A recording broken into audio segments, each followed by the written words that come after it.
Such a magnificent city, Mary, Edinburgh, just in the foothills of the castle there, which stands atop that ginormous rock right in the middle of Edinburgh. And as it makes its way along Johnston Terrace, if you were to look up to the right of your screen there, you would see the castle looking down. In fact, there might be the shadows from the castle itself as the Queen's car drives into it. It's just the most remarkable place. And we said more than once in the past 24 hours how fitting it has been that Scotland has played such a significant part of this week, and that's only because the Queen passed at Balmoral.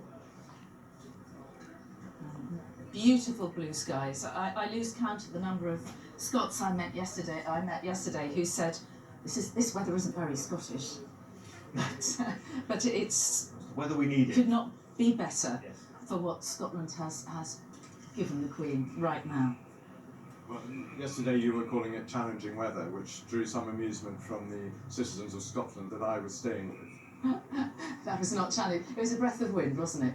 But this is really glorious, and people out lining the route. Yes, the journey she's making now is about just over 8 miles from the very centre of historic Edinburgh all the way to the airport. It's going to take about 40 minutes, and in the car behind the hearse there is her daughter Princess Anne, the Princess Royal, and her husband Admiral Sir Timothy Lawrence, and they themselves will be on that transport plane I mentioned earlier as the coffin is carefully carried. I think the bearer party, Bill, you know this better than I, at the airport is going to be formed by the RAF. Royal Air Force. The Queen's Colour Squadron of the Royal Air Force, so the ceremonial part of the Royal Air Force Regiment. One point of detail, we're seeing here the sovereign standard for Scotland. When the coffin is up in flight on the aeroplane, it will be replaced by the sovereign standard, which is the one we normally see flying over the palaces here in London.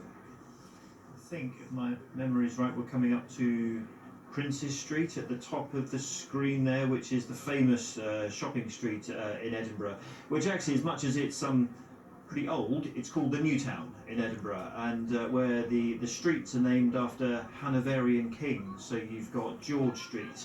In fact, where the First Minister has her official residence is Charlotte Square. So the Queen is now passing through an area of Edinburgh that's named after those who held this reign, this title before her, many, many years ago. And the Queen, very proud of her Scottish roots. Her mother, of course, Elizabeth Bowes-Lyon, was Scottish, and the Queen always spoke very fondly, didn't she, of her times at Balmoral and elsewhere in Scotland as a child, and she loved it there. Yes, and I think once again we're talking about the Crown of Scotland might not have had the prominent position that it's had over the past 24 hours. Well, it wouldn't have done, because it wouldn't have been part of the ceremony of saying goodbye to the late Queen. The very fact that the Crown of Scotland, which was made for James V, it's got Scottish gold around the bottom. Do you remember seeing that last night? Yes, pearls and all sorts of jewels. Very beautiful. It was. Look, there we go. I mean, what a beautiful place. Magnificent, isn't it? And so fitting that Edinburgh has been able to say its goodbyes to the Queen of Scotland in the way that it has ever since she arrived in the city after that long journey by car from Balmoral. And someone said to me yesterday, I think I probably said it already on air, but I'll repeat it, I think, because someone said, well, it's her final service to the Scottish Tourist Board, because who, watching this worldwide, wouldn't want to get straight over to Edinburgh to see for themselves? Absolutely magnificent. It's all over there. They know, and I was talking to them last night about, they knew that this was their point. They had to get this bit right. There's probably a collective sigh of relief as those soldiers from the Royal Regiment of Scotland walk back up. I presume they're going back up to Edinburgh Castle. And job done, Bill, yes? Job done. Job very well done, and the Royal Regiment of Scotland has played a large part. They haven't finished yet. There is a Guard of Honour of the Royal Regiment of Scotland at the airport, so there's a large contingent still out, but they've done a huge amount. And of course, this is not so long after Royal Week and so forth, so the last few months have been very, very busy for them. Yes, a huge task. The eyes of the world upon them, and immaculate. Absolutely immaculate. Yeah, magnificent. Well, let's go over to Sangeeta Lal now, who is actually on Edinburgh's Royal Mile with some of the crowd, who came to pay their respects. And what have they been saying to you, Sangeeta? Well, just how powerful that moment was, where the Royal Mile simply was silent except for bagpipes echoing all along it. And I'm joined by a few people who have waited hours to watch that moment. I mean, what was it like for you to hear the bagpipes, to see the coffin finally leave? Yeah, it was very poignant, and I've been here for a few days. I'm normally resident in Edinburgh. I think it's great. I think Scotland gave the Queen a brilliant send-off, and I think she'd be happy. I know you were filming some of it, you were watching and have also been here for quite a few hours. Why did you feel it was so important to be here? We're from the States, and it just felt like such an honor to be part of such a historic moment and be part of a legacy like this, and it was an amazing spectacle to watch. Yeah, and such huge crowds, there were about 10 people deep. Why did you feel it was important being all the way from America? Why did she have such an impact with you? I mean, obviously we've watched from a distance for quite some time. I've never had the privilege of coming to England to see her in person, so to see her on her final journey through Scotland was really special. Thank you so much. And I know you also have been waiting for quite a long time. Why did you feel so many people have turned up? Because really, it was difficult to move along these crowds, wasn't Yes, it? for sure. I think regardless of your politics, she's an inspiration because she was really a feminist before the use of that word was before the contemporary use of that word. And I think she's an inspiration for little girls and frankly women everywhere. Yeah, thank you so much for your time. And I know that you were watching. It was quite an emotional moment in history to watch.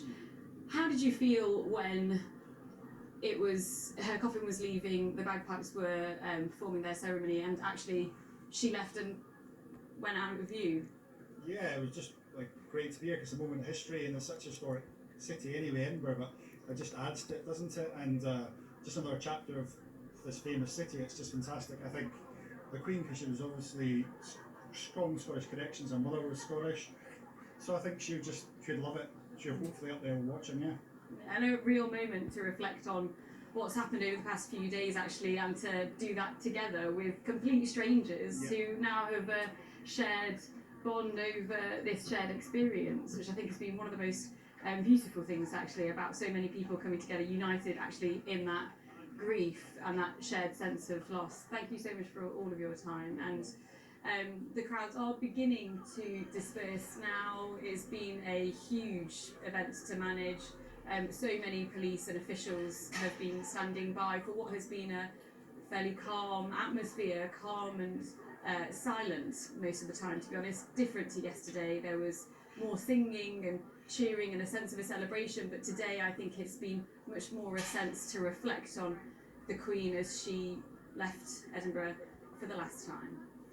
Yes, indeed. Sangeeta Lal, right in the centre of Edinburgh. Thank you very much. And let's return to Chris Shipp, and joined also by historian Anna Whitelock. Welcome back, Anna. Nice to see you. And we can see the pictures of the Queen's cortege as it makes its way to Edinburgh Airport. And this is the last glimpse that any of these people will get of the Queen on their own soil. And that point won't be lost on them, and I think that's why I would imagine for by far the majority of this 8-mile journey through the suburbs of Edinburgh out towards the airport, out in the west of Edinburgh, isn't it? Edinburgh Airport. And you look there, just it's, what time is it now? It's 4:30, 4:35. Maybe people have been at work today. Maybe they finished early. Maybe they've just come from their homes that line the route. But you just look into the distance there, just above the row of cars. Everyone just wants to take in that moment. You don't have to be crowded onto the Royal Mile. You just want to be seeing that moment. It's interesting, isn't it? Sangeeta was discussing it with some of the people she spoke to who were waiting outside the cathedrals.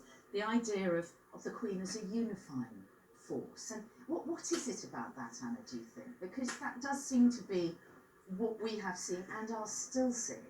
I think that's true. I mean, I think some people say glibly, she defined an era, and they're like, but how could she? Because she didn't sort of do anything, she didn't say anything. But she did provide this kind of figure of unity for all the nations. And in a way, we've seen over the last few days that, regardless of independence movements, people have lined the route and paid tribute to the Queen as this unifying figure above politics, which of course is what she did so well. And of course that exists alongside, as it did yesterday, when I think very poignantly the crown of Scotland was put on the coffin. I mean, she was Queen of Scotland. We often forget that. And of course we wouldn't have seen this if she hadn't died in Balmoral. And I've been reflecting over the last few days about how perfectly curated this end is, really, in line with the Queen's wishes. And we can think back to Prince Philip's funeral. He didn't want a state funeral. He didn't want all the fuss.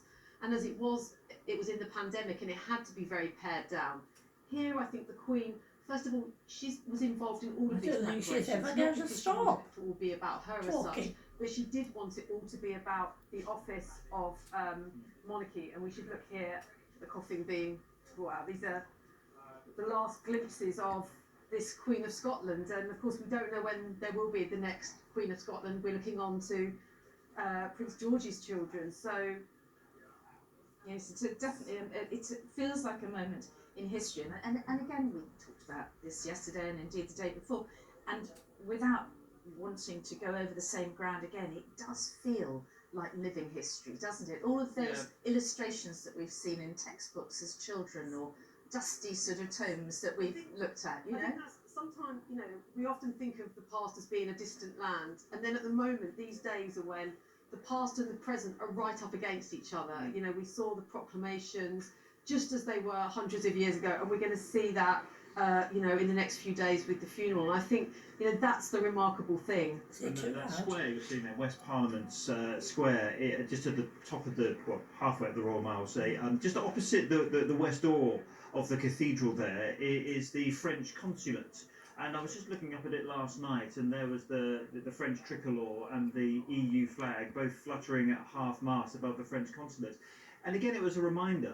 I mean, we just think about what the French president said the other day. You've lost your queen, but we've lost the queen.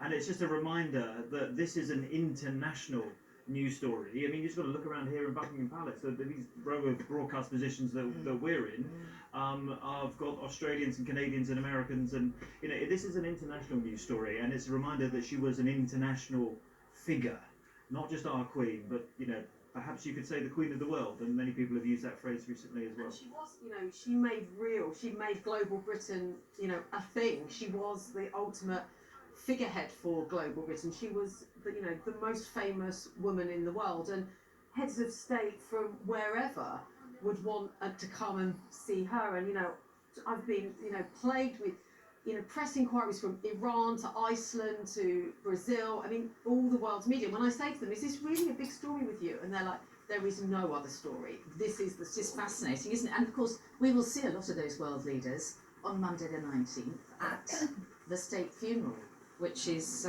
obviously going to be an immense occasion.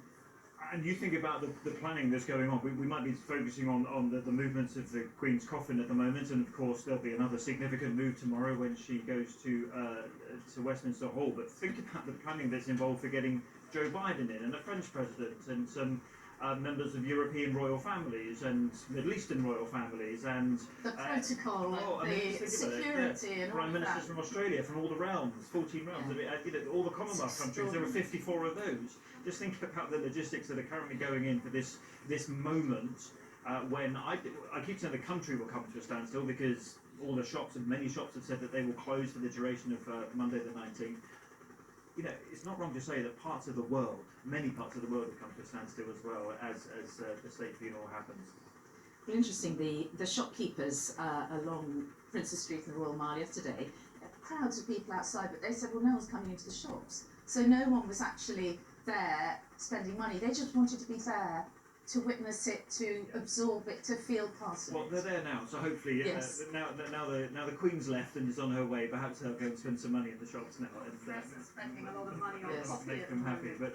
But as I say, I mean, these are quite remarkable pictures, and we followed the coffin. Just when was it? A couple of days ago, when it moved from Balmoral down to, I forget my days now. Sunday, wasn't it? When it moved from I lose Balmoral track, I'm afraid, but yes. to Edinburgh, and look, we've got the crowds lining the streets, just standing under the trees there at every junction. The roads are closed. It's fabulous. Just on the last few days in in Scotland. I mean, it's literally picture perfect. I mean, what a send off for the Queen. And I think there really is now a sense of this last journey, this departure. And I also get that feel wandering around London and looking at, you know, the Evening Standard, the sort of sense of the Queen's coming home. And I mean, the weather in London, the sort of sorrow seems to be hanging in the air, actually. And it feels like we're really getting to the point of saying farewell after these long days of mourning. Yes, indeed. As I was on my way to the airport first thing this morning, there were teams of gardeners out with trimmers trimming the grass on the verges of all these roads.